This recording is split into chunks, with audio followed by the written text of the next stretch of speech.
Check this out. We're in the environment of pit bulls, fighters, those who stay in the trenches. This is Sway. I'm hanging out with my man Dante. Listen, I got my man Drew right here. This is my entourage. When I walk into the ring, this is who's with me right here. DJ Enough right here. This is my entourage. You see, I'm hurt. Right here. Okay? Warrior's hurt. All right, you're watching Dante's Boxing Nation.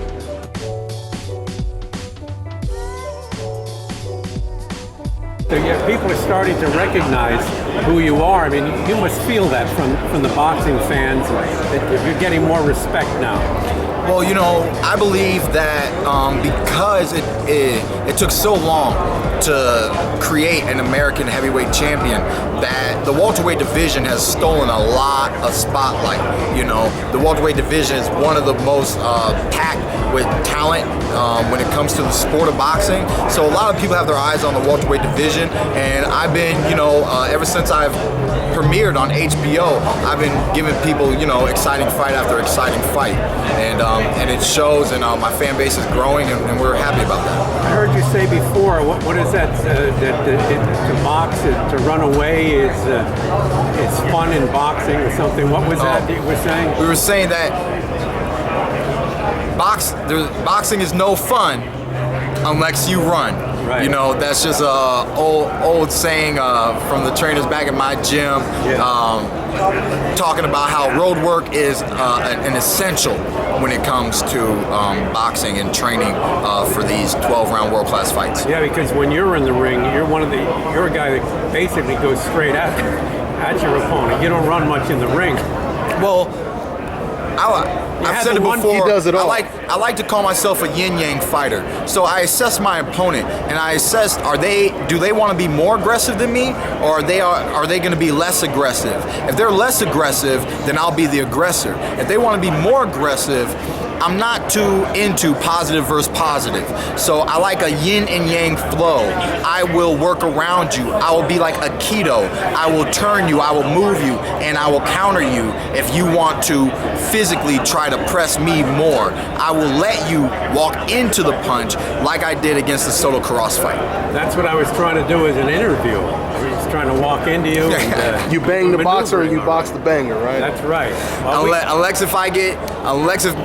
unless if something in my little brain says it's time to bang with the banger. You know, at the end of the day, we can do it all. Well, we appreciate the time and continued success to you, and we'll keep our eye out there. Keep your eye on the prize, buddy. It's going to happen for you big time. Thank you very much. Luis Collazo, first thing I want to ask you is how many fighters turned down a fight? Because I'm assuming there was other fighters you guys were trying to get in the ring before Luis Collazo. You know, I think it was a timing thing. I wanted Amir. Looks Amir fought sooner.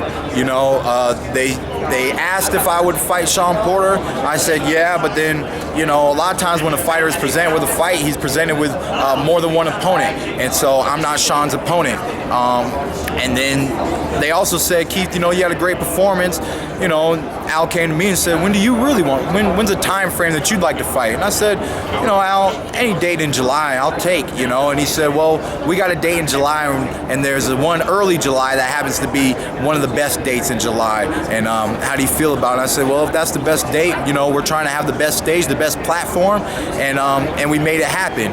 At the time, I didn't know that he was working on making it in my hometown. He sprung that up on me, you know, and so that makes this fight, you know, really exciting. You know, I get to showcase my skills and my talent and spread the word across the Bay Area that we have the WBA welterweight champion of the world. Mm-hmm. And was Maidana's name ever mentioned? Not mentioned at all. You know, I don't think he's scheduled to get back in the ring right now. I don't know when he's going to get back into the ring. If he's going to get back in the ring, then he could be a possible opponent for later on this year. Okay, and they're rushing me, so I'll get to you later, but let me just finish with this. How does the Collazo fight play out, man? His style versus your style?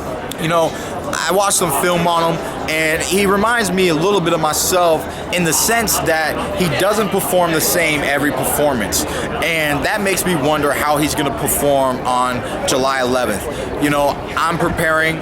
There's things that, there's basic formulas on how a right-hander should attack a southpaw, and I'm going to be looking for certain openings. There's small signals that I saw. I'm gonna look to dig at his body. He's the older guy. I'm gonna see how he takes a good body shot. I'm gonna see how he takes a good chin shot, and I'm looking forward to a great fight.